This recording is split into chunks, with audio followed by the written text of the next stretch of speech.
Fala, senhoras e senhores, sejam todos muito bem-vindos a mais um episódio do TMBcast, o podcast da TMB. A ideia desse podcast é sempre trazer uma proposta um pouco diferente de tudo tradicional que você encontra por aí.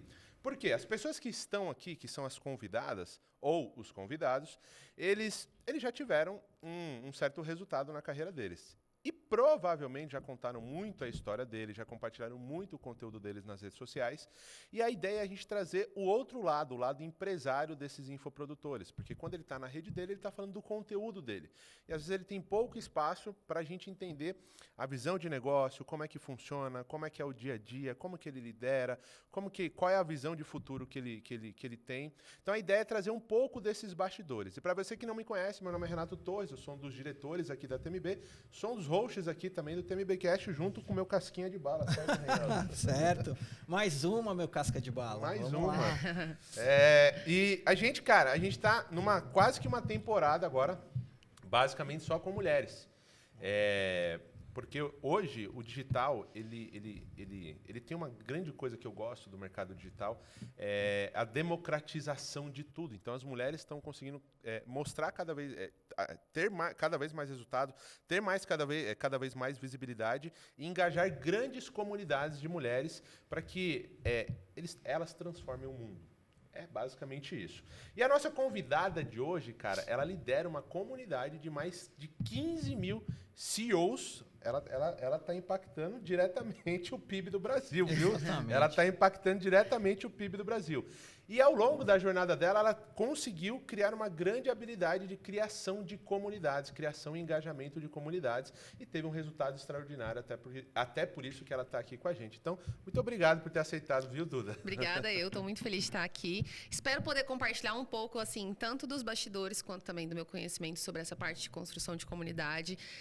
Eu falo que eu sou uma propagadora da palavra da comunidade. Há alguns anos atrás, isso nem era um tópico, e hoje eu fico muito feliz das pessoas reconhecerem a importância disso. Muito bom e muito obrigado por ter aceitado o convite. Obrigada. E olha só, se você trabalha no mercado digital e vende infoprodutos, deixa eu te falar uma coisa, a maior objeção que as pessoas têm de comprar não é dinheiro, não é tempo, não é se vai funcionar para elas, não é nada disso. A maior objeção de compra que as pessoas têm na internet é formas de pagamentos engessadas. Por quê? O limite médio do cartão de crédito do brasileiro é de R$ 1.400 e mais de 70% da população está endividada. Então, sofremos de um problema de crédito. Então, quando você limita as formas de pagamento do teu negócio digital, você está deixando a maior parte das pessoas de fora, simplesmente por não aceitar, por exemplo, o boleto parcelado como forma de pagamento. E se você quiser dobrar o teu faturamento, atingir muito mais pessoas, procura a gente lá da TMB, que a gente consegue te apoiar muito nessa sua construção digital. Duda, seguinte, a gente tem um quadro aqui meio Marília Gabriela, tá? Então é o quadro do Tem Mais. A TMB chama Tem Mais no boleto, por isso que é o TMB. Então a gente faz uma provocação do tem mais isso ou tem mais aquilo, e aí a gente começa um debate, pode ser? Perfeito. Manda ver. Vamos Reinaldo. lá. Essa primeira tá fácil, hein? Tem mais CEOs ou estagiárias? Tem mais CEOs, claro. Qual que é a tua definição de CEO? O que você acredita que um CEO faça? Deixa eu entender um pouquinho mais da tua visão. Claro. Na verdade, quando eu falo sobre CEO dentro da minha comunidade, eu falo que são CEOs das próprias vidas. Então, não é o CEO naquela definição de estar num cargo executivo dentro de uma empresa. É a pessoa liderar a própria vida e realmente tomar as decisões necessárias para que ela conquiste o que ela precisa conquistar, o que ela deseja conquistar. Então, a minha definição de CEO da própria vida é você, de fato, escolher um caminho que você deseja trilhar, colocar um objetivo que você quer atingir e fazer o que precisa fazer. Porque quando a gente fala de liberdade no digital, e eu falo muito sobre se você se tornar uma mulher mais livre, um profissional mais livre, mas as pessoas tem uma deturpação desse conceito, assim, que eu não concordo muito. Então, para mim, liberdade não é você fazer o que você quiser, na hora que você quiser. E, eu não estou muito afim de fazer esse lançamento, deixa para semana que vem. Não estou muito afim de postar isso aqui, deixa para depois. Eu acredito que liberdade é você definir onde você quer chegar e você ter a liberdade de fazer o que você precisa fazer e você, de fato, se dedicar a isso. Então, para mim, ser CEO da própria vida é você colocar uma meta alta e trabalhar para isso sem ficar se definindo por conta do que as outras pessoas esperam que você faça. Entendi. E como é que você chegou neste lugar? Como é que foi a tua jornada para chegar até na construção do CEO da própria vida? Deixa eu entender um pouco mais da tua história. Quando eu comecei no digital, comecei em 2018 e na época eu era estagiária de direito, assim, tava no último período ali da faculdade de direito e imagina, eu com 23 anos caiu a minha ficha de que eu estava me formando, passei os 5 anos da faculdade estudando para provas, então fazendo o mínimo, mais ou menos isso, e eu percebi que eu não tinha aprendido nada na faculdade que me fizesse ganhar dinheiro. Então, assim, me foquei muito em passar na OAB, em estudar para provas, fazia um estágio, mas até mesmo as minhas companhias que estavam ali dentro daquele ambiente, elas não me impulsionavam a nada, a ser uma profissional boa, eu não tinha nenhum parente da área do direito, então estava basicamente começando do zero. E aí, naquele momento, eu percebi, qual é a única alternativa que eu tenho para sair da faculdade e as pessoas, pelo menos, considerarem me contratar como advogada, porque na época eu era uma menina, tinha cara de menina. E aí eu falei, bom, a única forma que eu tenho de fazer isso de graça, porque eu não tinha dinheiro, era a internet, era o digital. E aí eu comecei a produzir conteúdo nessa época, então assim... Mas até então, porque assim, como é que você percebeu que o digital era uma possibilidade? Eu percebi eu tive uma influência muito forte de uma outra pessoa que trabalhava no escritório que eu trabalhava. Quando eu fui fazer esse estágio nesse escritório, foi muito interessante, porque assim, entrei nesse escritório, eu ganhava, sei lá, R$800 por mês. E logo na primeira semana eu observei uma advogada que era de outro departamento, nem era do mesmo departamento que eu trabalhava, que ela começou a produzir conteúdo ali nesse momento. E eu nunca tinha visto isso. Eu nunca tinha visto alguém, principalmente do direito, produzindo conteúdo. Era uma novidade muito grande. E quando eu vi ela fazendo, eu falei, caramba, inteligente, tem alguma coisa que ela está fazendo aqui que as outras pessoas não fazem. E aí eu botei na minha cabeça que eu queria trabalhar do lado dela. Então, eu comecei a trabalhar naquele escritório já pensando assim, eu preciso mudar de departamento, porque eu quero trabalhar do lado dela, porque eu quero ver como ela faz isso e eu quero aprender a fazer. Passaram mais ou menos uns 3 meses que eu estava nesse escritório, uns 3, 4 meses. A advogada que trabalhava ao lado da Camila, né, que é uma grande amiga minha hoje, se demitiu. E na época eu era estagiária. E aí o escritório divulgou uma nova vaga para advogado. Na época eu cheguei no meu chefe e falei, doutor, me bota nessa vaga aí. E aí ele... Porque eu queria ficar perto dela. Já tinha meio que colocado na minha cabeça que ela estava fazendo alguma coisa legal ali e eu queria saber o que era. E ele, não, Duda, é uma vaga para advogado e tal. Eu, me bota, doutor, pode me colocar, eu vou aprender e eu vou fazer. E ele me colocou, ele me deu essa oportunidade. E aí eu comecei a trabalhar junto com ela, com a Camila. E aí eu cheguei nela um dia, eu lembro que a gente saiu para tomar um café e eu virei para ela e falei assim, olha, o que você acha de a gente criar um quadro no seu Instagram, Vida de Estagiária, onde eu faço posts no seu Instagram contando como é ser sua estagiária. E aí ela topou, então eu comecei a produzir conteúdo assim. Essa ideia é legal. Foi uma coisa muito natural, assim, muito orgânica. A gente era amiga, eu trabalhava com ela, via o conteúdo dela fazendo ali. E eu falei, vamos fazer um teste? Mas você já consumia conteúdos digitais? Você já era... Não era nada produtora de conteúdo, Não produtora, mas tipo assim, você consumia muito Instagram, você consumia muito YouTube, o que você consumia de conteúdo naquela época? Mais Instagram, sim, mas eu não consumia tanto num viés profissional. O meu Instagram era 100% pessoal. E foi observando ela que eu tive esse primeiro, assim... Putz, ela tá fazendo alguma coisa aqui diferente. Falei, vamos testar. E aí, quando eu comecei a fazer esses posts, deu certo. E é legal só pegar o seu objetivo para fazer isso com ela. Era você querendo fazer o seu Instagram também já? Você já tinha isso na sua cabeça ou você queria ainda não? Nesse primeiro momento, eu nem tinha uma coisa muito definida, um objetivo. Foi assim, deixa eu testar. Como eu não tinha audiência nenhuma no meu Instagram, né, era totalmente pessoal, falei, vamos fazer um post no seu Instagram? Porque ela mostrava muita rotina, então de vez em quando ela mostrava a gente tomando café juntas e tal, e aí eu falei, vamos fazer. E foi muito legal, porque na época ela era uma advogada iniciante, e ela tinha esse público que ainda estava nessa transição, formando na faculdade e tudo.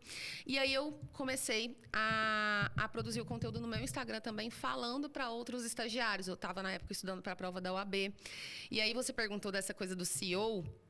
Tem uma história muito legal, assim, lá no meu escritório, no escritório que eu trabalhava, porque o meu chefe era uma pessoa incrível, é uma pessoa incrível, e ele tinha uma mania muito específica, que era assim, quando dava às 18 horas, a maioria das pessoas ia embora, eu nunca ia embora, eu sempre ficava com ele até a hora de acabar. Então, eu sempre tive essa cultura de fico com ele aqui até a hora que precisar. Só que dava às 18 horas, a secretária ia embora, ele tirava o sapato e ele colocava os pés na mesa, que assim, e ficava trabalhando com os pés na mesa. E eu na mesa, trabalhando na mesma sala que ele. E eu ficava pensando assim, gente, que incrível. Ele tem a liberdade de simplesmente tirar o sapato e pôr o pé na mesa. Eu tô aqui de escarpão o dia inteiro com o pé doendo. E eu não posso fazer isso, porque eu sou estagiária, eu sou contratada. E aí eu coloquei na minha cabeça naquela época, eu falei, gente, o dia que eu puder colocar o pé na mesa, é o dia que eu venci na vida, sabe? E realmente isso virou um símbolo pra mim, assim, pôr o pé na mesa, tirar o sapato e pôr o pé na mesa.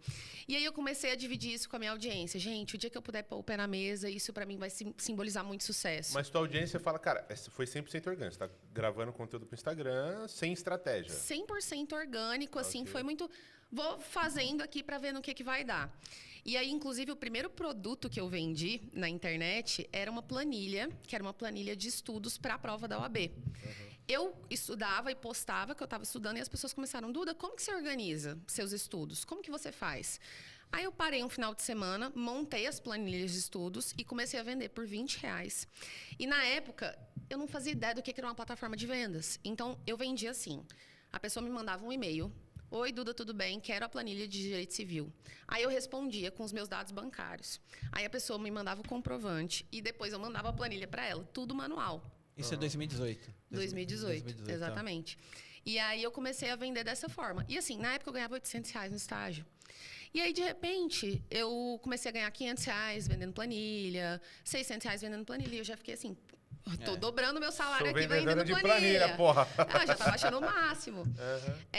E aí eu comecei a entender que o digital poderia ir muito além do que eu imaginava no início. Porque, a princípio, a minha intenção era, vou usar o meu Instagram para prospectar clientes. Só que eu comecei, vendendo essas planilhas, eu falei, peraí, essas planilhas aqui, elas não dependem do meu tempo, elas já estão feitas. Por mais que eu precisasse ali, meio manual, vender e entregar por e-mail, elas já estavam prontas. Então, naquele momento ali, caiu muito a minha ficha disso. Caramba, eu posso vender várias vezes a mesma coisa e não necessariamente só prospectar clientes. Mas nesse momento aí, deixa eu entender. Era conteúdo 100% orgânico e a coisa ia acontecendo. Nessa fase, você já começou a estudar um pouco mais sobre Instagram ou ainda não? Aí eu já comecei a estudar um pouco mais. Aí eu já comecei... É engraçado, porque a primeira vez que eu fui num evento que era sobre marketing mesmo, sobre digital, eu não fazia ideia de como funcionava direito esse mundo, né? E aí apareceu um anúncio pra mim no Instagram de um evento que ia acontecer lá em Goiânia. Era tipo um workshop focado em Instagram. Apareceu a primeira vez, eu passei. Apareceu a segunda vez, eu... Nossa, de novo apareceu aqui. Aí apareceu a terceira vez, eu, gente, deve ser um sinal de Deus. Era anúncio. Hoje eu sei, né, como que funciona. É o poder do gente, remarketing. O sinal de Deus é forte. É Deus falando comigo. Não, se aparecer mais uma vez, eu vou. Aí apareceu de novo lá. Ei, você tá chegando. É Deus. Aí eu comprei e fui. Aí depois que eu fui entender, eu não sabia o que era remarketing, como funcionava anúncio. Pra mim era assim, não, Deus tá querendo me mandar um sinal. E aí eu comprei, fui e comecei a estudar. Então, a princípio, eu apliquei muito esse meu conhecimento, esses meus estudos de marketing no direito.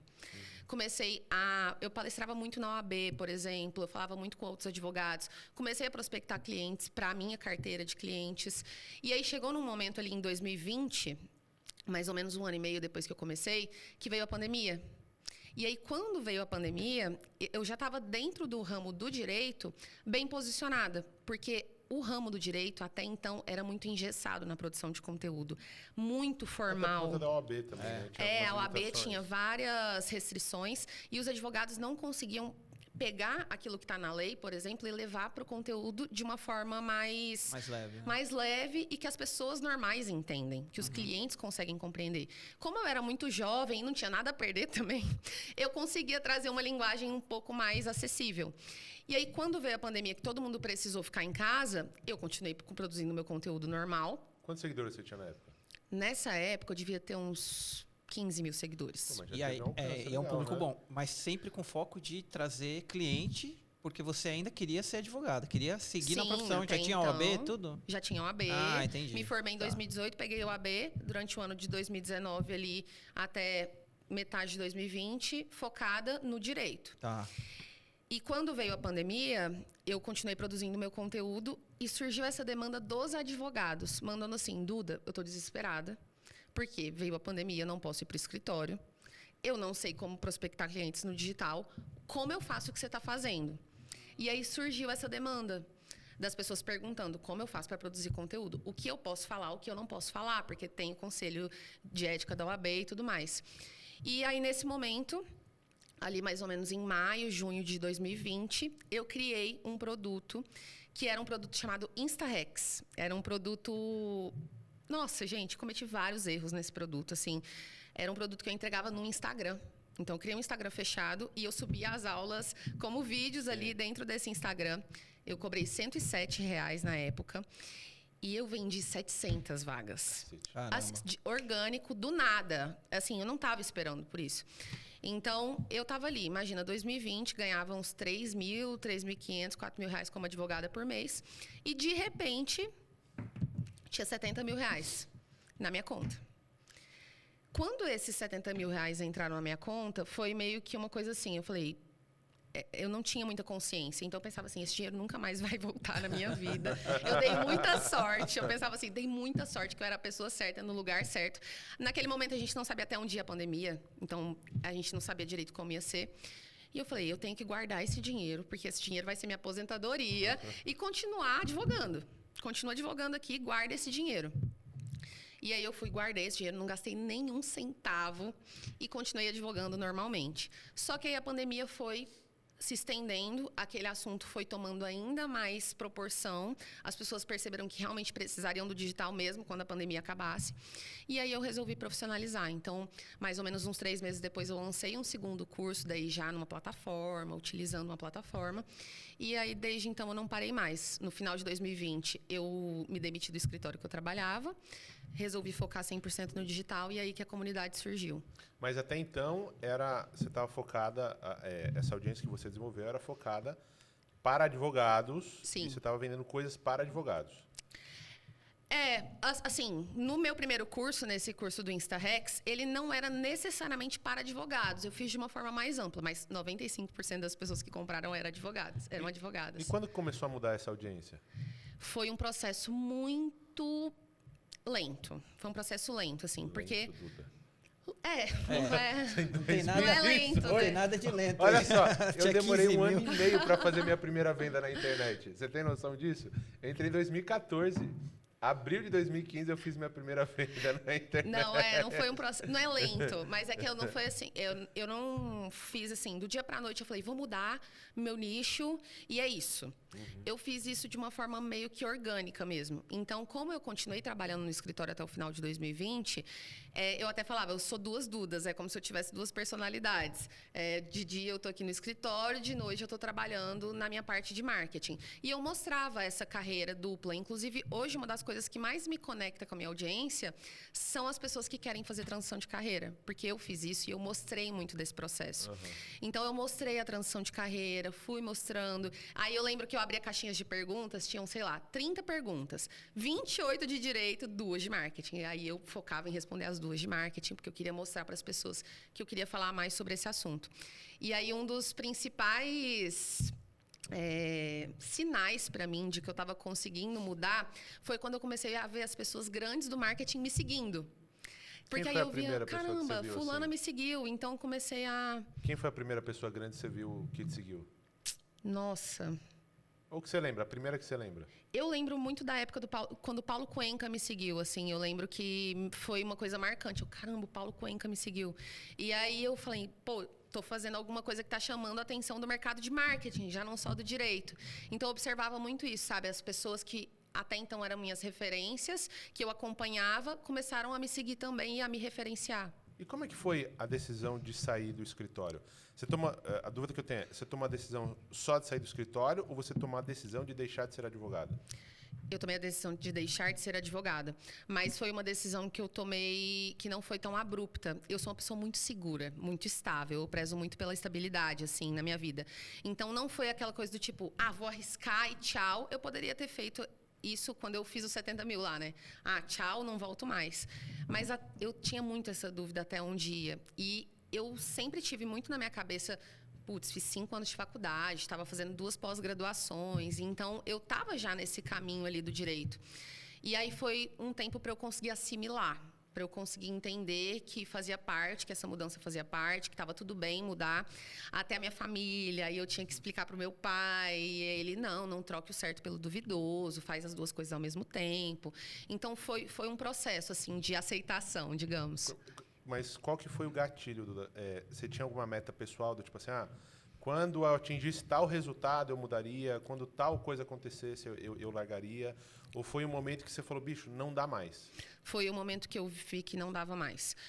O que começou a acontecer? Dentro do escritório que eu trabalhava, eu era muito benquista. Eu era o braço direito ali do meu chefe na época. Então, eu tinha uma possibilidade de crescer muito, muito grande ali. Só que, o que eu comecei a perceber? Eu não consigo fazer as duas coisas muito bem. Então, ou eu fazia a minha entrega no escritório muito bem, só que eu ia precisar deixar algumas coisas do digital de lado, ou eu focava muito no digital e aí eu ia começar a falhar no escritório. Meu pensamento na época foi, eu prefiro sair por cima, sair bem. Porque se tudo der errado, eu tenho a porta aberta aqui. Eu tenho essa porta aberta. Então, esse foi o meu pensamento. Eu vou sair, vou apostar todas as minhas fichas no digital. Hoje eu percebo que não dá para eu conciliar as duas coisas. Só que eu queria sair bem e tranquila, com a consciência tranquila de que eu entreguei o meu melhor até o último dia. E aí, como é que foi o dia D? Como é que foi pro dono do escritório? Como é que foi emocionalmente para você? Teve algum... Puta, será isso ou foi, tipo, super resolvido? Quando eu fui comunicar, eu fiquei muito nervosa, né? Eu fiquei assim... E quando eu conversei com meu chefe, foi engraçado que ele falou, Duda, eu já estava esperando, estava só esperando você me dar essa notícia. Porque ele acompanhava o meu trabalho, ele acompanhava o que eu estava fazendo. E ele, não, já estava esperando, você está certa, vai, faz as suas coisas, você tá trilhando um caminho legal. Então, ele meio que já estava esperando, assim. Eu fiquei sofrendo por um mês para falar para ele, quando eu falei, Duda, já estava esperando, estava só esperando você me avisar. Eu já estava atrasada, né? Já devia ter feito isso antes, né? Exatamente. Boa. Ô, Duda, tem mais fãs ou haters? Tenho mais fãs, graças a Deus. Você tem mais hater mulher ou homem? Mulher. E o que você faz com eles? Assim, você ignora, você discute com eles, você usa a seu favor? O que você faz com eles? Eu costumo usar mais a meu favor, assim. Eu não tenho muitos haters, assim, recorrentes, mas às vezes aparecem algumas coisas ali meio bizarras. Aparecem algumas coisas meio bizarras ali e eu gosto de criar movimentos em torno disso. Então, por exemplo, teve uma vez que aconteceu comigo, alguns anos atrás, que eu lembro que eu postei um story. Era um story que eu tava de cabelo molhado, tinha acabado de sair do banho, e gravei uns stories falando sobre alguma coisa, assim, algum assunto interessante, assim, era falando sobre alguma coisa importante. E aí eu recebi um direct, que era um Instagram de um padre, e ele falava assim, olha, você está parecendo tipo uma prostituta com esse cabelo molhado, parece que você acabou de sair do motel e tá gravando story. E aí eu, na época, tirei print desse direct que eu recebi e postei, né? E falei, olha, gente, tem algum problema postar cabelo molhado e tudo? E aí virou um movimento gigante das pessoas postando story de cabelo molhado e me marcando. CEO pode usar cabelo molhado, CEO pode usar cabelo molhado. E aí eu tornei isso um símbolo mesmo da minha audiência. Então, todas as vezes que eu recebo algum comentário mais pejorativo, algum hater, assim, eu gosto de pensar como que eu usaria isso ao meu favor. Mas o cara vai... Põe uma foto de um padre só pra reclamar do cabelo molhado. É brincadeira, né? É brincadeira. Mas como é que é pra você ter essa... Eu sempre não, mas eu percebo que geralmente as mulheres dão mais haters de mulher. E o homem...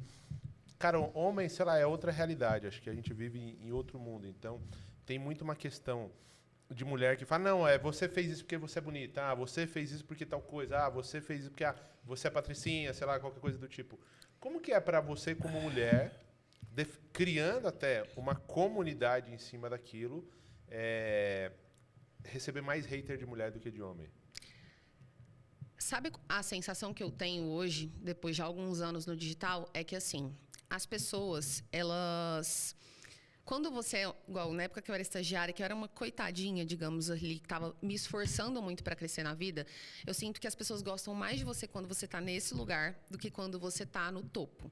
Então, as pessoas torcem muito para você crescer, mas chega um momento que elas falam, já deu, né? Tipo, não precisa crescer mais do que isso, já passou do limite. Ela não precisa ter uma Mercedes, né? Ela poderia ter só um Kicks.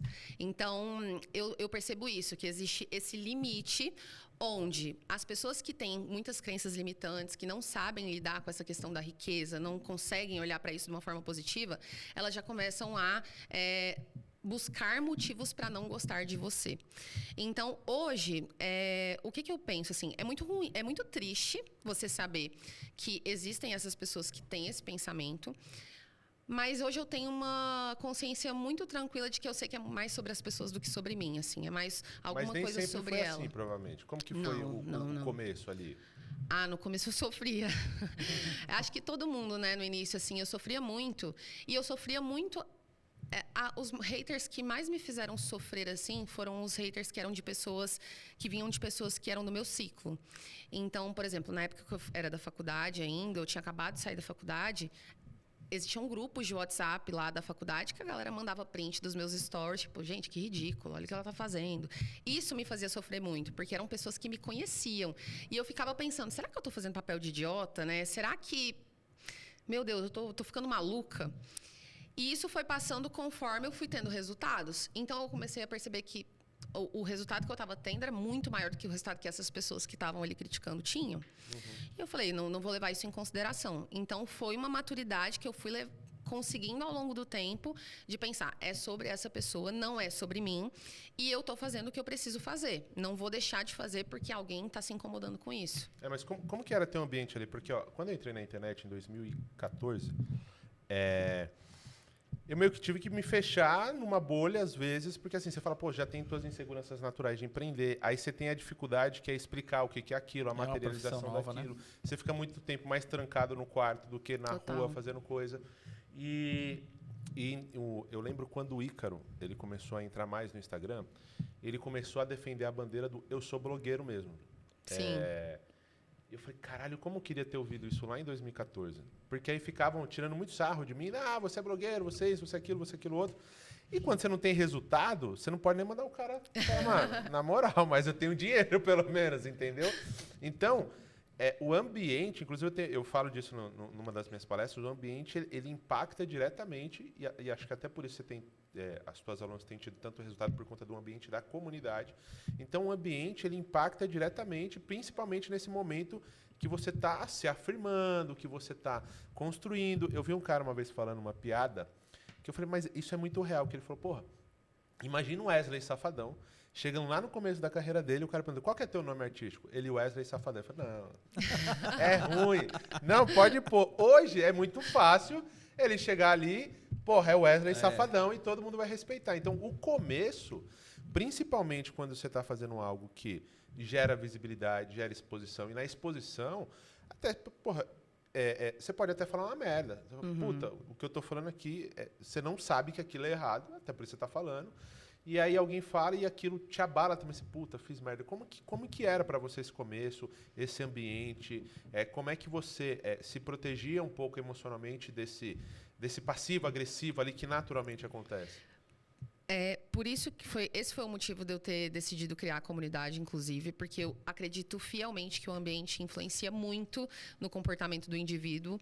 E eu não tinha tanto apoio, assim. Eu tive muita sorte de ter essa amiga minha que fazia também lá no escritório algo que eu queria fazer e que eu, inclusive, me inspirei muito nela, porque a gente trocava muito uma com a outra. Mas fora desse ambiente, são os pais questionando, é a família falando, pelo amor de Deus, vai ser juíza, falando, não precisa postar tanta coisa assim. Às vezes eu postava alguma coisa que meu chefe falava, não pode postar isso, apaga.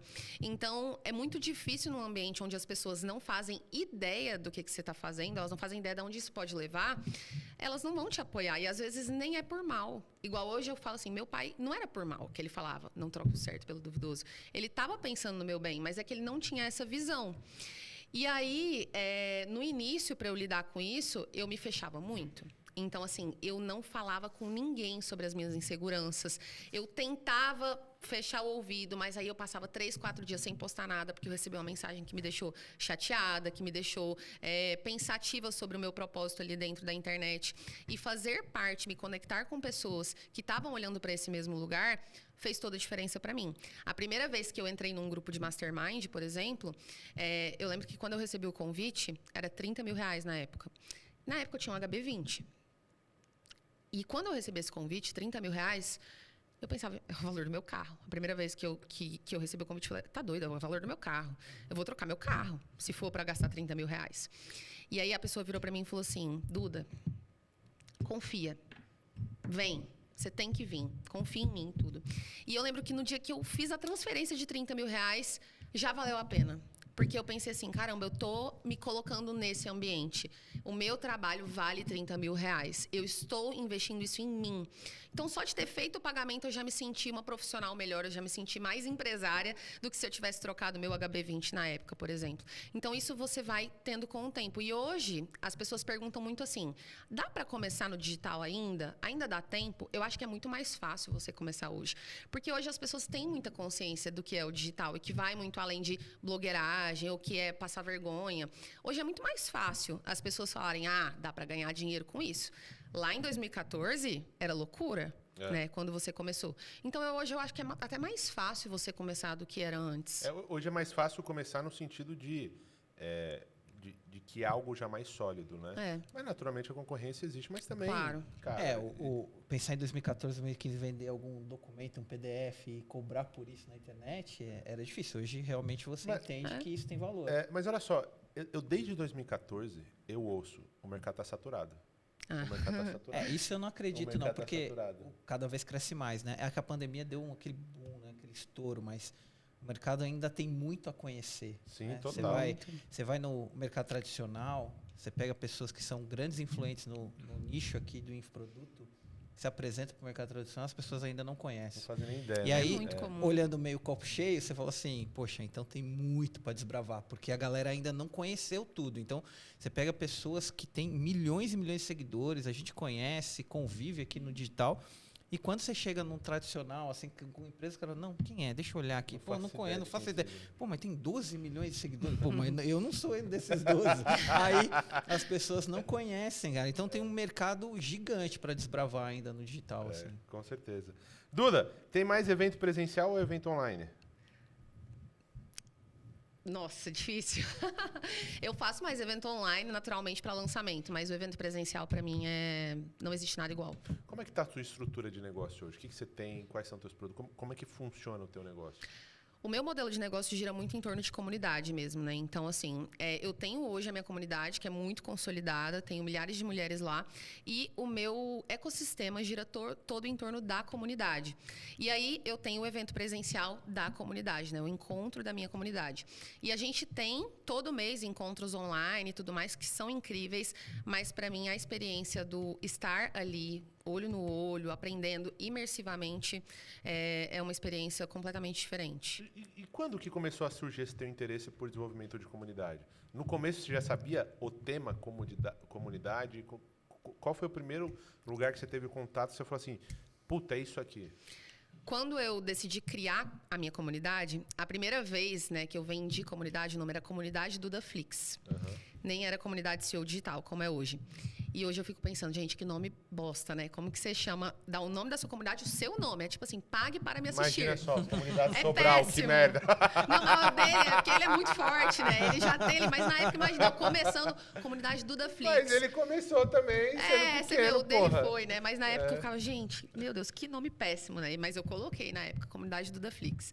E aí, foi muito nesse ímpeto de quero reunir mulheres que estão olhando para esse mesmo lugar, porque elas não têm apoio, elas estão frustradas, o marido está criticando, os pais estão criticando, ninguém apoia, vou criar um ambiente. Só que assim, eu não fazia ideia nessa época do potencial e do que de fato é uma comunidade.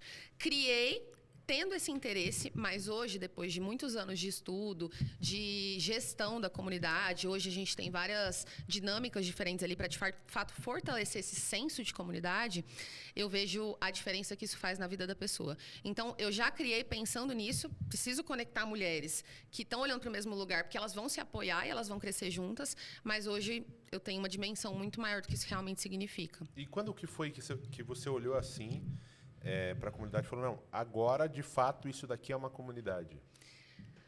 Eu acho que 1 ano, mais ou menos, depois do que eu criei. Porque aí eu mudei o nome, eu comecei a levar mais a sério também, porque muitas vezes as pessoas chamam de comunidade algo que não é uma comunidade. Então, eu até gosto de dizer que, assim, existe o produto comunidade, como no meu caso, eu vendo produto comunidade, o Sobral vende produto comunidade. Mas mesmo que você não venda o produto comunidade, você tem que construir uma comunidade em torno da sua marca. Esse senso de comunidade, ele precisa existir.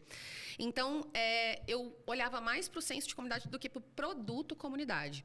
Hoje, eu tenho um produto comunidade muito bem estruturado. Então, existem gamificações, existem insígnias, existem dinâmicas ao vivo, várias coisas ali dentro, de fato, para a gente fortalecer esse ambiente. E aí, fora desse ambiente, existe também o senso de comunidade das pessoas que não estão necessariamente dentro do meu produto. Então, é muito comum... Ontem mesmo, eu estava comentando com vocês antes da gente começar o podcast aqui, né? Eu fui no evento do Sobral, que está tendo o evento da comunidade dele. E eu fui muito para observar essa dinâmica de comunidade. E é muito interessante porque lá 80% das pessoas estão com a camiseta do Subido, preta, e isso representa a comunidade do Sobral. E aí, na hora que eu estava lá, estava junto com meu marido, e algumas mulheres chegavam em mim para pedir para tirar foto, para conversar e tudo. E o meu marido virou para mim e falou assim: amor, você percebeu que as mulheres que estão vindo tirar foto com você são as mais arrumadas? Elas estão maquiadas, elas não estão com a camiseta do Subido. Tipo, você percebe como, até dentro da comunidade do Sobral, você identifica as pessoas que são também da sua comunidade, que são diferentes? Então, você ter essa forma de se comunicar, de se identificar. Passava uma pessoa de batom vermelho, o Miguel falava: amor, ela vai te reconhecer. Aí ela vinha: deixa eu tirar uma foto com você. Então, é muito interessante você observar esses símbolos e você fazer parte da vida da pessoa mesmo. Uhum. E me diz uma coisa, quando fala de comunidade, o que você considera que sejam os maiores erros que as pessoas cometem e e o que você considera que sejam seus grandes acertos no desenvolvimento de comunidade? Comunidade, para mim, para mim, o maior erro, tá? Que as pessoas constroem quando elas falam de comunidade. As pessoas acham que a comunidade gira muito em torno do líder. Então, foi um erro muito meu no início. Comunidade Dudaflix. Tudo gira em torno da Duda. Só que, na verdade, a comunidade ela é um ambiente que tem que existir mesmo quando o líder não está lá. Então, a comunidade ela não pode girar em torno do líder, ela tem que girar em torno das pessoas que estão dentro da comunidade. E esse foi um ensinamento que eu tive ao longo do tempo. Então, hoje a minha comunidade, mesmo quando eu não estou lá, ela está funcionando, ela existe. Hoje as minhas alunas, todo final de semana, encontro das CEOs no Rio de Janeiro, encontro das CEOs em Curitiba. Mas elas você fomenta esses encontros como líder ou isso foi orgânico? A princípio foi orgânico. Hoje a gente tem um espaço lá dentro da comunidade só para elas organizarem esses encontros. Mas não sou eu que organizo, Mas são elas. Naturalmente saíram líderes também dessas comunidades que tomam conta. Isso foi por conta da gamificação ou saiu naturalmente? Naturalmente, organicamente, elas começaram: vamos começar a sair para almoçar? Uma vez por mês, vamos se encontrar? E aí elas começaram a organizar esses encontros regionais das CEOs, mesmo eu não estando lá. Daí elas fazem uma plaquinha com o meu rosto, tiram foto. E isso começou a acontecer de uma forma muito orgânica. Então, a comunidade, para ela fazer sentido, para ela de fato ser uma comunidade, ela não pode depender da pessoa estar lá, de eu estar lá.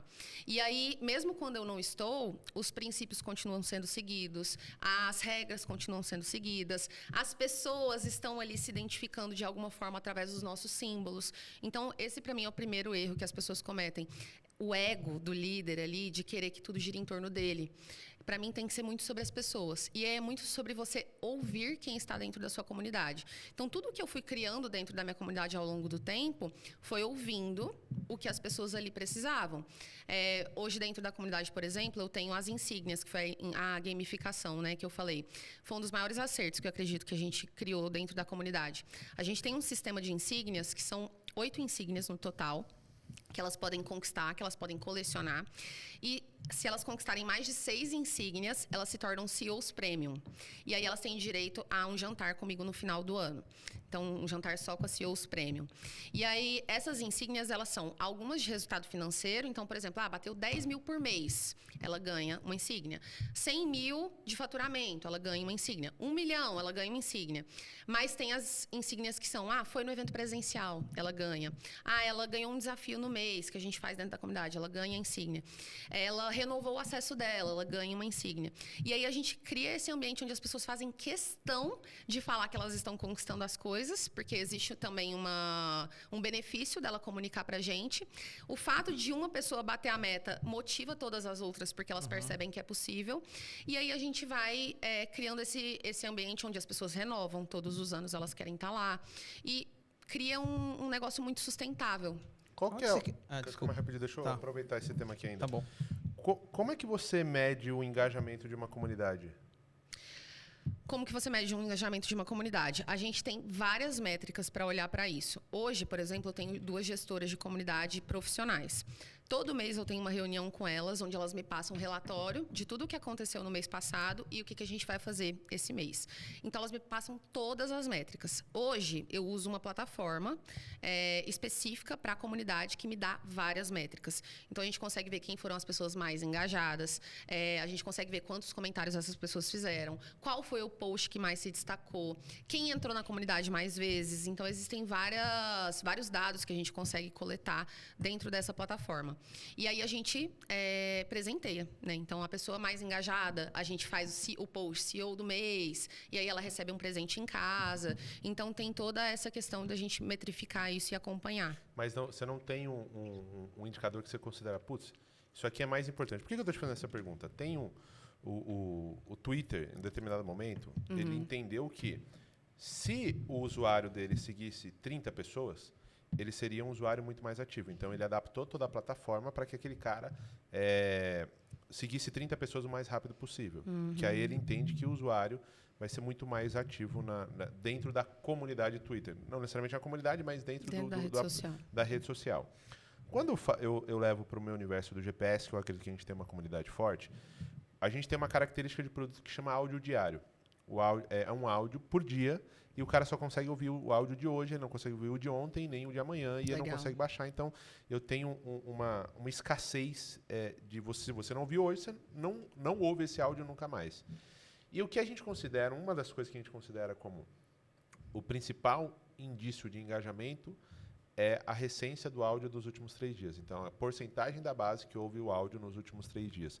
Você tem alguma métrica que você olha assim, eu sei que tem um monte de métrica, mas tem algo que você olha mais individualizado para que te dê uma noção um pouco maior do tipo assim, tá engajado em geral ou não, tá perdendo engajamento? Tem alguma coisa que você olha? Sim, eu olho principalmente para quantas vezes a pessoa acessou a plataforma da comunidade nos últimos 30 dias. Então, essa é a principal métrica que a gente olha. E se ela, de fato, interagiu com outras pessoas ou se ela só entrou, mas não fez nenhum tipo de postagem, não fez nenhum comentário. Então, os últimos 30 dias a gente sempre olha. E uma métrica que a gente percebeu que é muito importante é o seguinte: geralmente, quando entra uma nova turma, fiz um lançamento, entraram, 2.000 pessoas novas na comunidade. Essas pessoas, elas tendem a se manter engajadas, independentemente de qualquer coisa, nos primeiros 60 dias. Sim. Então, a pessoa entrou na comunidade, ela entra o quê? Empolgada. Estou empolgada, quero conhecer todo mundo, quero conversar com todo mundo, quero assistir todas as aulas. Os primeiros 60 dias, esse engajamento é muito orgânico e natural. Depois desses 60 dias, a pessoa ela se mantém orgânica se você tiver mecanismos de engajamento. E aí entram as gamificações, entram os encontros ao vivo, entra a gente fazer algumas coisas para manter essa pessoa ativa. Então, um erro, por exemplo, que eu considero... Um erro, assim, né? Mas uma decisão que eu tomei ano passado que eu não faria novamente, ano passado eu fiz só 2 lançamentos da comunidade, porque eu estava focada em outros produtos, desenvolvendo outras frentes do meu negócio. Mas na comunidade hoje, eu percebo que a quantidade de pessoas é muito importante e a renovação das pessoas na comunidade é muito importante. Então, você fazer um lançamento de 3 em 3 meses, você está sempre renovando, porque sempre que entra uma turma nova, a turma antiga, ela fica, nossa, entraram novas pessoas. Então, elas voltam a engajar. Então, de 60 em 60 dias, de 90 em 90 dias, eu acho importante ter essa renovação. Tá. E deixa eu só aproveitar um pouco mais esse tema aqui, pode ser? Pode, depois o meu também é sobre Tá, comunidade. mas é que eu tô no... eu tô pegando consultoria agora. Agora é uma consultoria. E Duda, deixa eu entender, porque para mim, tem um conceito de Product Market Fit que é o encaixe do teu produto no mercado. Então, assim, nós do digital, nós somos muito bons em aquisição. Sim. Só que, para mim, um produto validado, ele não é aquele produto que você vende, é aquele produto que você renova. Porque na renovação você tem a validação de encaixe entre oferta e entrega. O que você considera, não sei se você tem esse número ou não, mas o que você considera como uma taxa de renovação anual, principalmente porque as nossas comunidades do digital, elas em geral são anuais. Sim. O que você considera como uma taxa de renovação que, menos que isso é perigoso, mais que isso é legal, entre isso e isso é incrível. Você tem alguma referência? A gente, dentro da minha comunidade, eu tenho uma taxa de renovação que fica em torno de 50% a 60%. Então, eu considero uma taxa muito boa. Do muito digital? boa. Da comunidade. A comunidade é o teu produto digital. Sim, sim. Tá. Isso é. A renovação de mais ou menos 50% a 60% das alunas anualmente. E eu não tenho... Mas você está olhando para o universo da aluna. Por exemplo, a turma que entrou em janeiro. Sim. Janeiro de 24. Em janeiro de 25, ela renova 50% a 60%? Isso. De cada 10, 6 renovam. Isso. Tem alguma condição exclusiva de renovação? Como é que é isso? Tem sim. Geralmente, para a pessoa renovar, tem 50% do valor que ela pagou para entrar. Então, geralmente a minha turma é R$2.000, né? O valor de lançamento é R$2.000. Para ela renovar seria R$1.000. E aí, uma ação muito legal que a gente fez no ano passado, na Black Friday, foi, por exemplo, R$1.000 para ela renovar por 1 ano, R$1.200 para ela renovar por 2 anos. Você faz A antecipação gente fez na de Black renovação Friday. também E ou não? aí, a gente renovou muita gente nessa ação. Mas antecipar a renovação também, esse exemplo de janeiro, você já começa agora em A agosto, gente deu setembro? a possibilidade, por exemplo, na Black Friday, quando a gente fez, mesmo que o seu acesso não tenha vencido, você pode aproveitar essa ação de Black Friday e aí você já tem mais 2 anos a partir da data que seu acesso de fato venceria. Então, essa ação de colocar um valor um pouco maior para 2 anos foi muito legal. Ah, legal. Continue. Sobre a comunidade, é muito legal assim, né? Porque as pessoas querem pertencimento e status, né? São os 2 pontos muito fortes, né? O case da Mary Kay para crescer é muito grande, né? Você busca alguma referência para criar gamificação, para criar a tua comunidade?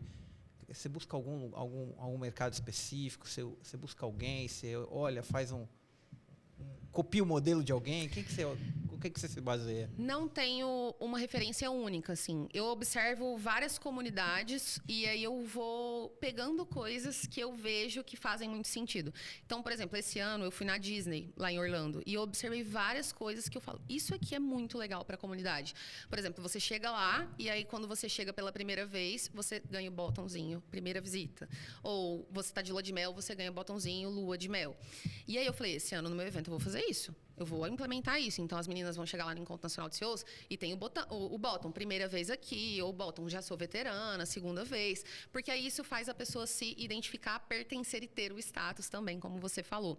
Então, eu vou pegando várias referências, tanto de comunidades digitais, quanto de comunidades de fora do digital, de marcas, por exemplo, que fazem isso muito bem. Muito bom. Ô, Duda, você tem mais perguntas sobre comunidade ainda? Não, pode ir. Tá, eu tenho a última só para a gente mudar de tópico. Como é que... porque, assim, tem aquela ideia que parece boa e tem aquela ideia que, de fato, gera resultado, vamos dizer assim. Então, por exemplo, esse lance do bottom. Vou te dar um contexto meu, por exemplo, que aconteceu. Uma vez a gente fazia um lançamento, era um lançamento gigante do Corpo Explica, e na época a gente entregava uma apostila para o cara em PDF. Aí a gente teve uma brilhante ideia, falou assim, e se a gente enviasse essa apostila para casa do cara e não cobrasse? A gente teria um custo logístico, um custo de impressão, mas na nossa hipótese aquilo aumentaria a conversão, porque o cara já teria um primeiro contato legal, com uma apostila que seria super bonita, isso, aquilo, outro. Eu falei, beleza. Mas, putz, a lista tinha 400 mil pessoas. Eu falei, não vou fazer para 400 mil, vamos fazer pequeno, depois a gente testa. Na minha cabeça, aquilo faria total sentido que aumentaria a conversão. A gente pegou, acho que fizemos para 10 mil pessoas, só 5 mil quiseram a apostila, dos 5 mil que quiseram, a gente entregou, deu problema para alguns, mas dos que receberam a apostila não aumentou quase nada a conversão deles, então não justificou aquela ação. Só que na narrativa aquilo faz muito sentido. Então como é que você consegue filtrar por exemplo, o que é uma ideia legal? Por exemplo, o bottom é uma ideia legal. Faz muito sentido. Só que você tem um custo de entrega daquilo e, naturalmente, aquilo vai comendo um pouco mais da tua margem versus a ideia que, de fato, funciona e que você fala, não, cara, vale a pena manter isso porque, de fato, melhorou o resultado. Você tem alguma coisa para isso? A princípio é muito teste, né? Igual você falou, você fez o teste da questão da apostila. Mas eu sempre busco entender qual é o significado por trás daquilo ali que eu estou criando. Então, por exemplo, a questão da gamificação na comunidade, das insígnias que eu falei para vocês. Quando a gente criou as insígnias, não foi uma coisa aleatória. O que a gente parou para pensar? Para a pessoa ela conseguir ter pelo menos 6 insígnias, que ela se tornaria CEO Premium, ela precisa, no mínimo, ou ela ter renovado a comunidade, ou ela precisa ter ido no evento presencial. É impossível ela conseguir 6 se ela não tiver pelo menos feito uma dessas duas coisas. Ou seja, com isso, eu já garanto que ela, pelo menos, vai comprar o ingresso do evento ou ela vai renovar a comunidade. Então, eu crio algo que estimula ela a renovar a comunidade ou comprar o evento e que é algo positivo para ela também, porque ela vai ter um ganho com isso. Então, eu sempre tento pensar além daquilo que eu estou fazendo, mas é claro, é questão de teste. Então, já fiz algumas coisas que não valeram a pena também. E o que eu percebi também ao longo do tempo é que não é tanto sobre a funcionalidade daquilo que você está entregando, como, por exemplo, a apostila. Ela é muito funcional, só que ela não tem um significado tão importante para aquela pessoa. Esses tempos para trás, eu fiz uma ação dentro da minha comunidade que foi incrível, muito maior do que eu imaginava, inclusive, que foi o seguinte, eu comprei uma cafeteira da Dolce & Gabbana para mim. Era uma cafeteira que tinha muito tempo que eu queria comprar, viajei e comprei essa cafeteira da Dolce & Gabbana. E comecei a mostrar a cafeteira, linda, não sei o quê, e eu comprei uma cafeteira a mais. E aí, depois que eu já tinha mostrado aquela cafeteira por um tempo, eu falei, nossa, essa cafeteira tem um significado para mim. Tinha muito tempo que eu queria comprar essa cafeteira. E eu adoro, eu já acordo tomando um café maravilhoso e tudo. Eu lancei um desafio dentro da minha comunidade e falei, eu comprei mais uma cafeteira e ela vai ser de alguma de vocês. E quando a gente lançou esse desafio, a minha gestora de comunidade falou, Duda, não é melhor você dar 1 hora de consultoria com você do que dar uma cafeteira da Dolce & Gabbana? Eu falei, não, eu tenho certeza que a cafeteira da Dolce & Gabbana vai ter um significado maior para elas. Porque o fato dela ter uma cafeteira na casa dela, que eu mandei de presente para ela, que é igual à minha, isso tem um significado que é maior do que o valor daquela cafeteira ou daquele produto ou de 1 hora de consultoria comigo. E aí a gente criou esse desafio dentro da comunidade, onde elas contavam a história delas. A gente criou uma hashtag, eu escolhi ser CEO. E elas falavam como que essa escolha tinha impactado no negócio, na vida delas. Eu selecionei 5 histórias, contei a história dessas 5 mulheres no meu Instagram e falei, gente, agora eu preciso saber com quais delas vocês mais se identificam, porque a que tiver mais votos vai ganhar a cafeteira. E virou, assim, um movimento gigante no meu Instagram das pessoas votando e fazendo campanha para ganhar a tal da cafeteira. Então, muitas vezes é muito mais sobre o significado daquele símbolo, daquilo que você está entregando, do que sobre a funcionalidade. É muito sobre o pertencer, sobre receber algo exclusivo, ela sentir que aquilo ali foi pensado, que ela não poderia ganhar de outra forma, ou que ela poderia comprar, mas não teria o mesmo poder para ela. E eu penso muito nisso, nesse simbolismo hoje em dia, assim, tudo que eu vou criar para a comunidade. Então, eu tenho a pulseira, por exemplo, da comunidade, eu tenho o colar. E aí eu falo, quando eu criei a pulseira, eu falei, gente, por que eu tô criando essa pulseira? Porque eu quero que você um dia esteja no aeroporto, fazendo o check-in do seu voo, você olha pro lado e tem uma outra mulher com a pulseira igual à sua. E aí, na hora, você nem conhece essa mulher, mas você sabe, pode chegar e falar, eu também sou CEO, eu também faço parte da comunidade. Então, antes mesmo de você falar com ela, você sabe que vocês têm algo em comum. Então, esses símbolos físicos, eles contam muito para as pessoas. E qual que é a tua maior, até pegando um pouco da pergunta do Reinaldo, qual que é a tua maior referência de comunidade, não de pessoa, mas de comunidade, que você falou, cara, a comunidade em volta desse negócio aqui foi incrível, assim. E aí pode ser o mundo, sei lá, qualquer coisa. Tem alguma que você olha assim e fala, puta, esse aqui é o suprassumo da comunidade. Pensando fora da bolha do digital, uma das maiores referências que eu tenho é a Harley Davidson. Porque eles criaram uma comunidade surreal em torno da marca. Lá em Goiânia é muito comum nos finais de semana você tá num barzinho e chega assim um monte de gente com a Harley Davidson e usando o colete da Harley Davidson com vários símbolos. E as pessoas nem se conhecem, mas elas fazem questão de se encontrar porque elas têm algo em comum, que é a marca. A gente estava chegando aqui no podcast, passamos por um restaurante ali que tinham várias Porsches paradas, assim. Eu falei, gente, sábado de manhã o povo saiu de casa só para estacionar a Porsche uma do lado da outra e conversar com quem tem o carro igual. Coisa de paulista. Não, mas Não, assim, mas isso aí não é sobre a comunidade, isso. É entendeu? muito sobre É comunidade. igual de Fusca, pô. Tem o de Fusca, é verdade. CrossFit, por Opala. exemplo.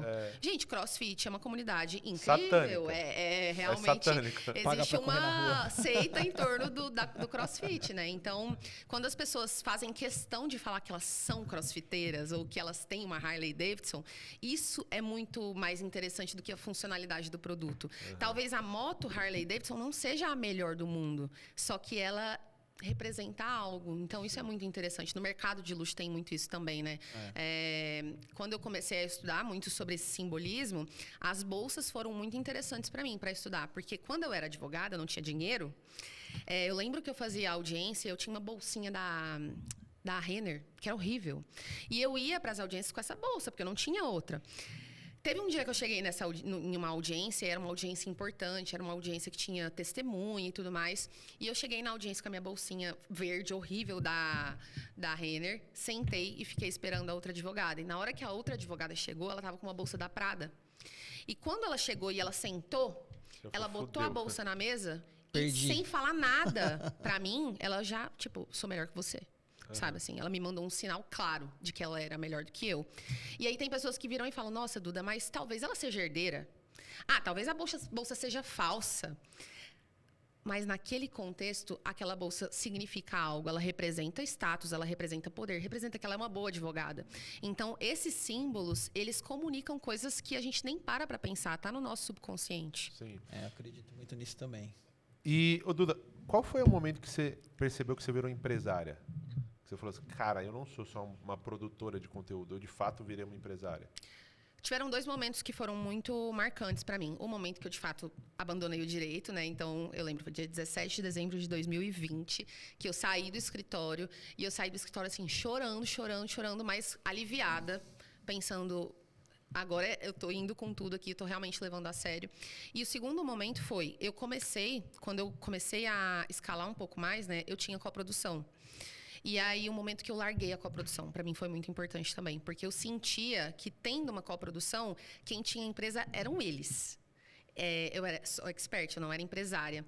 E aí, quando eu saí e falei, não, vou montar meu time, vou montar minha estrutura, o meu ecossistema, isso foi muito simbólico. E aí você sentiu que decolou ou deu uma queda, assim, porque saiu da coprodução, Nossa, decolou especialista? muito. Decolou muito. Melhorou muito mais o teu resultado? Sim. Tá. Na coprodução, hoje eu tenho várias objeções em relação a esse modelo de coprodução. Tá. Na coprodução, o que eu observava muito? Na época, eu era a principal expert deles, mas eu não era a única. E eu não queria ter uma sociedade. Então, desde o início, a gente sempre fez contrato de prestação de serviço por lançamento. Só que, ao mesmo tempo, eu entendo que isso deixava eles inseguros. Putz, a Duda pode sair a qualquer momento. E eu também não queria ter sociedade. Então, ficava uma coisa meio assim. E aí, virava um ciclo vicioso, porque como eu não era a única expert, eles tinham que pulverizar o faturamento deles de alguma forma. Então, eles pegavam outros experts menores. Fazendo isso, a entrega deles para mim se tornava pior, porque eles estavam focados em outros projetos. E eu não conseguia executar todas as minhas ideias, eu não conseguia criar todos os meus produtos, testar tudo que eu queria, porque eles não tinham tempo para fazer isso comigo. Então, eu me sentia muito podada, muito podada. Quando eu saí da coprodução, eu testei tudo que eu queria. Aí eu comecei a testar todas as minhas ideias. Eu criei os produtos que eu já tinha na minha mente, mas que eu não conseguia executar. Criei o meu evento presencial, por exemplo. Foi logo quando eu saí da coprodução. Porque quando eu tinha coprodução, eu pensava, não é justo eu fazer um evento presencial e passar tal porcentagem para eles. Então, quando eu saí, eu senti uma guinada muito forte, porque eu consegui fazer o que eu de fato acreditava que eu precisava. E depois, teve algum perrengue disso? Teve algum... Vários. Não é fácil, né? Falou, pô, acho que eu vou voltar pro direito.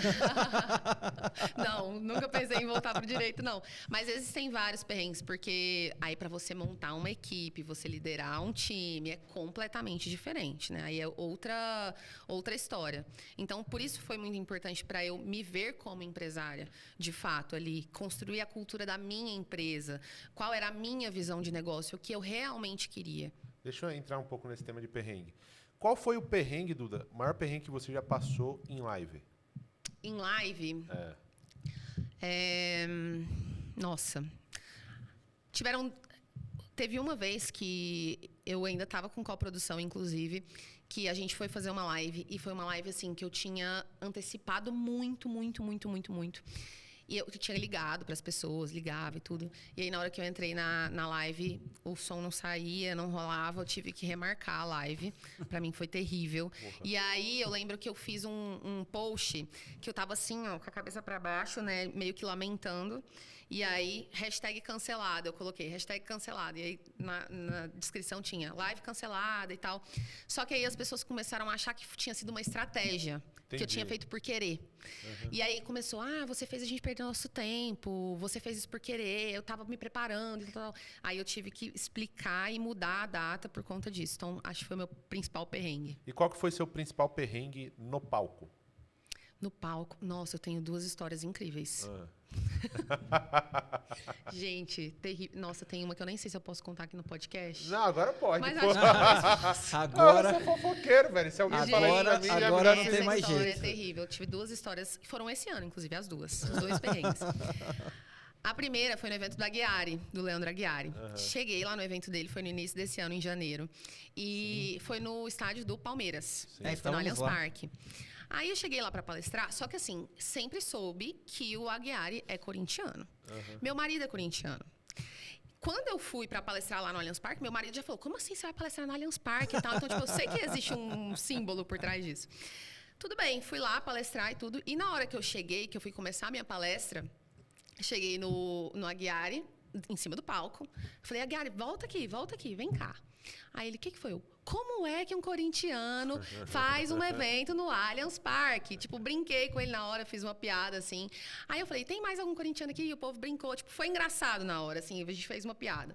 Na hora que eu desço do palco, acabei a palestra, uma pessoa me chama de lado e fala assim, Duda, existe uma multa no contrato de tantos R$1.000 se falar a palavra Corinthians dentro do Allianz. Esse eu não sabia. E eu não Essa eu sabia. não sabia também, não. Aí, não, Mas é uma Duda, multa pelo amor muito de boa, Deus. inclusive. Eu dizer que É essa uma multa alta, tá? Essa E multa aí, é legal. Não pode falar Corinthians dentro do Allianz Parque.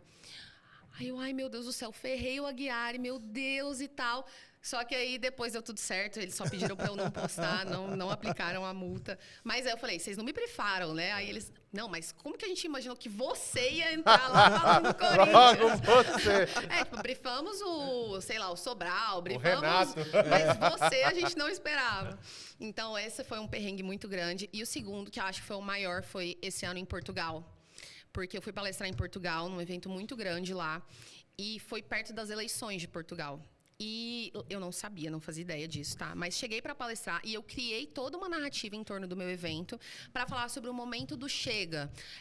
De você gritar chega para aquilo que você não quer viver, chega para aquilo que você não aguenta mais e tudo. Fiz toda a palestra em torno disso. Chegando no final da palestra, eu comecei do momento do chega, comecei a falar. E começou a rolar um burburinho na plateia. Todo mundo conversando. E assim, nesse momento, quando eu vi todo mundo ali no burburinho, eu pensei que eu tava arrasando. Porque aí eu falei, gente, as pessoas estão se identificando, tá fazendo muito sentido. E eu ficava, vocês estão se identificando, né? Não sei o que e tal. E um burburinho rolando. E aí, na hora, eu virei e falei assim, gente... Aí eu coloquei no slide assim, chega! E eu falei, gente, agora, no 3, eu vou contar até 3, vai todo mundo gritar, chega! E aí... Começou todo mundo a levantar da cadeira e o povo, não! E começou a gritar e o povo indo lá pra frente do palco, não! E eu ficava assim, vai sim, isso aí é crença limitante, vai gritar sim. Hoje meu e eu dia. sem entender Hoje eu me nada, consagro. sem entender nada. Até que o videomaker chega em mim, assim, no meu ouvido. Alguém tinha que ter te avisado, Aí fala assim, Duda, Chega é um partido de extrema direita aqui em Portugal. Super criticado, né? Aí eu... Não, na hora eu...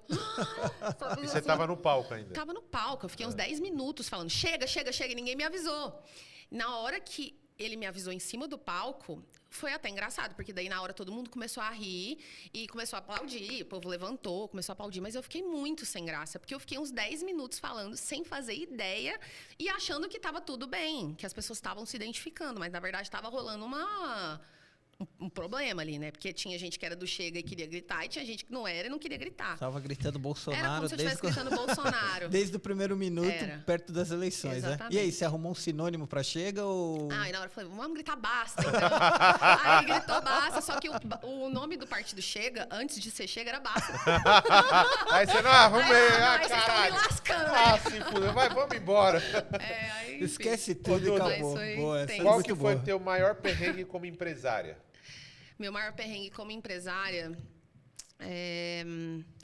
Acho que tem muito a ver com essa questão de time, assim, não é nem perrengue, né? Mas é você montar um time coeso que vai lidar com os clientes como você lidaria. Então, não existe nenhum perrengue gigante que eu falo, nossa, isso aqui que aconteceu foi uma merda gigantesca.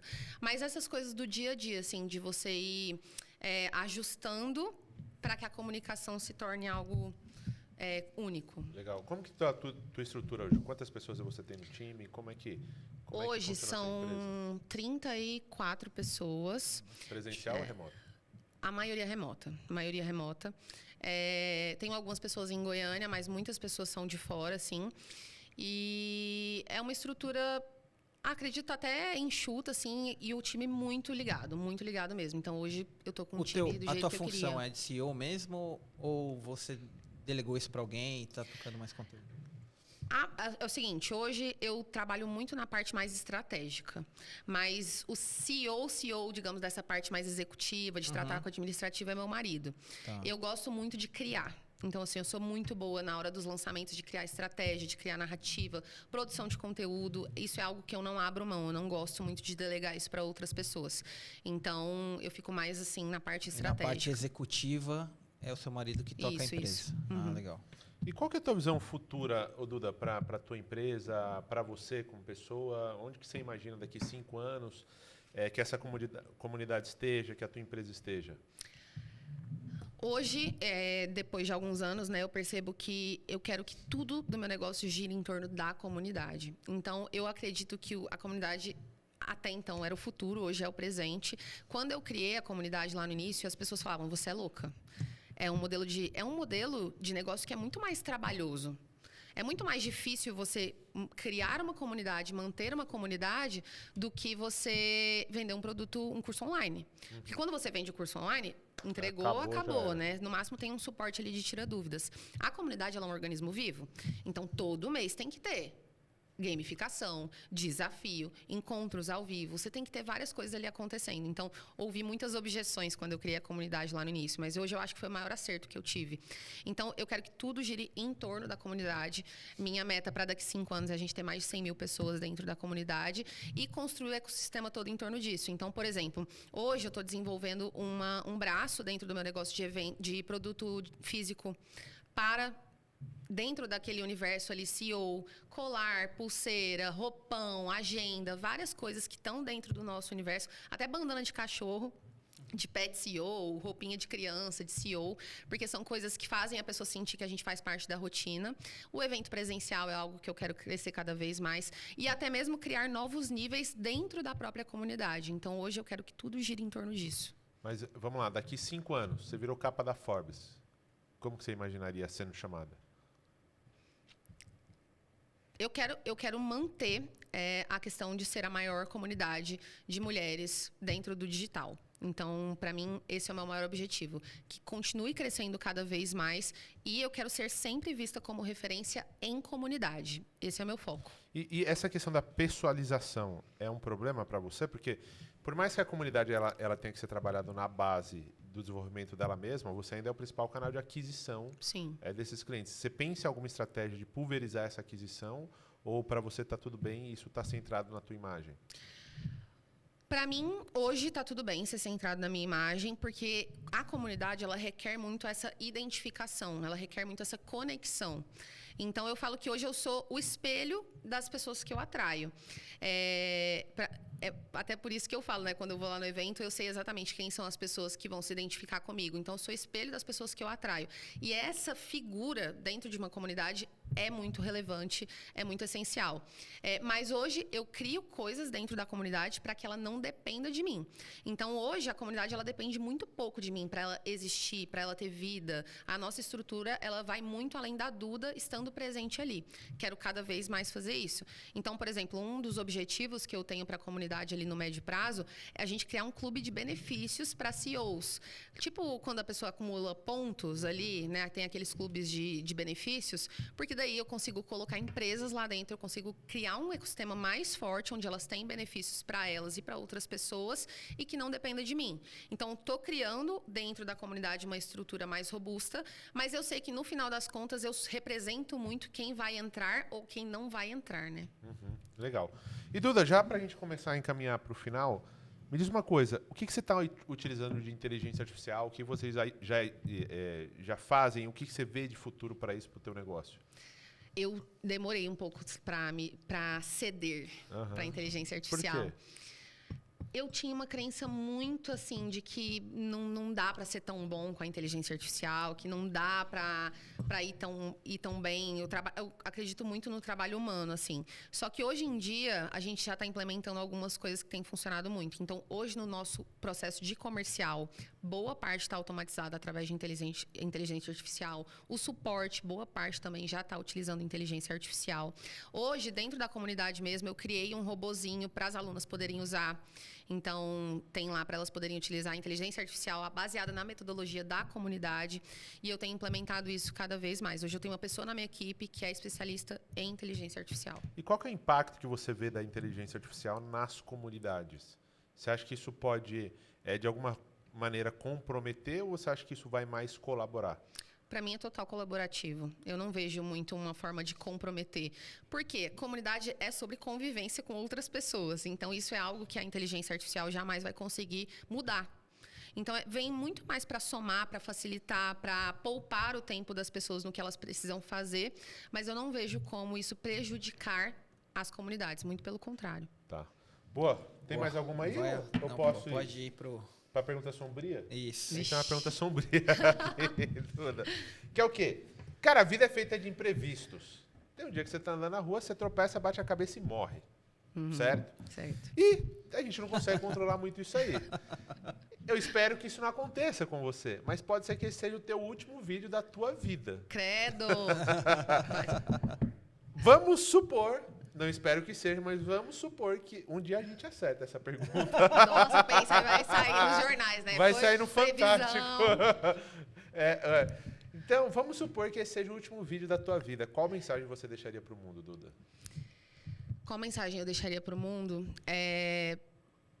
Para mim, o principal é de você não viver uma vida menor do que você merece. Assim, eu por muito tempo me coloquei em caixas que as pessoas já esperavam de mim e eu me podava muito por conta disso. Então, na nossa vida, a gente vai criando mesmo ali, né, preconceitos e até onde a gente pode ir. Para mim, no início, ali, 2018, por exemplo, o máximo que uma pessoa poderia ter na vida era um salário de juiz. Para mim, esse era o ápice da vida de qualquer pessoa, porque essa era a referência que eu tinha. E aí, eu me limitava por conta disso, né? Eu nunca imaginava que eu poderia ganhar mais de 30 mil reais por mês, por exemplo. Isso era o maior que eu poderia imaginar. E eu achava também que as coisas eram muito assim, ou você tem dinheiro, ou você é feliz, ou você tem dinheiro, ou você é saudável, sabe? Eu por um tempo, olhava muito o dinheiro como essa forma suja e que muitas pessoas têm esse pensamento também. Então, para mim, o principal, assim, que as pessoas precisam levar para a vida, não viver uma vida menor do que você merece, porque...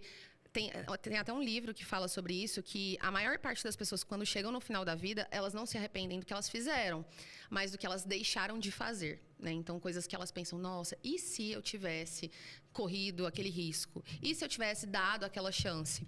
Então, para mim, é o principal. Eu não quero morrer sem ter a certeza de que eu fiz tudo que eu poderia ter feito. Muito bom. Boa. Eu vou colocar uma pergunta no roteiro agora, tá, time? É muito legal quando você vê a galera digital, eu olhei para trás agora. quando você vê a galera do digital, rola quase que uma rinha de social media. Eu tava no evento do Ícaro. tentando pegar o melhor Cara, eu tava ângulo. no evento do Ícaro, tava eu, o Vinhas e o Ícaro conversando. Bicho, parecia uma roda de macumba em volta, assim, que era um indo pro lado, outro indo pro outro. Parecia assim, pô, até engraçado isso. Mas, Duda, recomende um livro pra nossa audiência. Vou recomendar um livro sobre comunidades, pode ser? Tudo bem. Tem um livro que é da H1 Editora, inclusive, que se chama Superfãs. É um livro muito, muito bom e muito técnico para quem quer crescer e quer construir comunidade. Eu vou comprar já. Muito completo mesmo, assim. Superfãs é um livro incrível. Superfãs. Recomende um filme ou uma série. Um filme é uma série? Deixa eu pensar. Série, eu vou colocar a... Deixa eu pensar aqui, gente. Pausa dramática. Nossa. Filme ou série, não precisa Filme ser ou os dois. série, né? Vou colocar uma série. Pra mim, uma série que é incrível, assim, que eu acho que todo mundo tem que assistir e que construiu uma comunidade muito forte em torno também, é a Game of Thrones. Eu nunca assisti Game of Thrones. Eu me nego a assistir Game of Thrones. Eu sou anti-herói. Mesmo? Ah, é boa, é boa. Breaking Bad também é muito boa. Gosto. Cara, Breaking Bad pra mim é a perfeição de roteiro, porque É. ela é lenta pra cacete, ela é chata, mas ela te prende. Eu comecei a assistir Breaking Bad, eu tava no 6º episódio, já falei, não, eu me nego a assistir isso aqui. Aí o que eu fiz? Eu fui pro último episódio. Eu falei, eu vou assistir o último, que aí eu vou saber tudo que aconteceu e eu não vou querer mais assistir. Aí eu assisti o último episódio e falei, caralho, como que chegou nisso? Aí eu assisti o resto. É bem isso, bem isso. Gosto Show. muito das duas. Duda, muito obrigado por você ter aceitado o convite, adorei Obrigada, o papo, eu viu? também adorei estar aqui com vocês. Espero ter ajudado. Ajudou bastante. Muito bom mesmo. A gente já colocou teus links aqui, mas para quem quiser saber um pouco mais do que você faz, como você faz, onde vive, como convive, aonde te acha? Meu Instagram, principalmente, é a minha principal rede social, @mariaeduardasv. Muito obrigado novamente, Obrigada. viu? Você, Reinaldo, como que te acham no mundo? No Instagram, @ReinaldoBoes. Muito bom. E eu sou o Renato Torres, procurem lá no Instagram. E lembre de curtir o vídeo se você estiver no Spotify, de seguir também e seguir todos os ritos que eu nunca lembro de cabeça quais são, tá? E espero que você tenha gostado desse episódio, gostei bastante do nosso papo. Vou ler esse livro Superfãs, que é algo que a gente está desenvolvendo muito lá dentro também, que é esse senso de comunidade e essa comunidade. E para você, muito obrigado por ter assistido esse episódio. A gente se vê no próximo capítulo.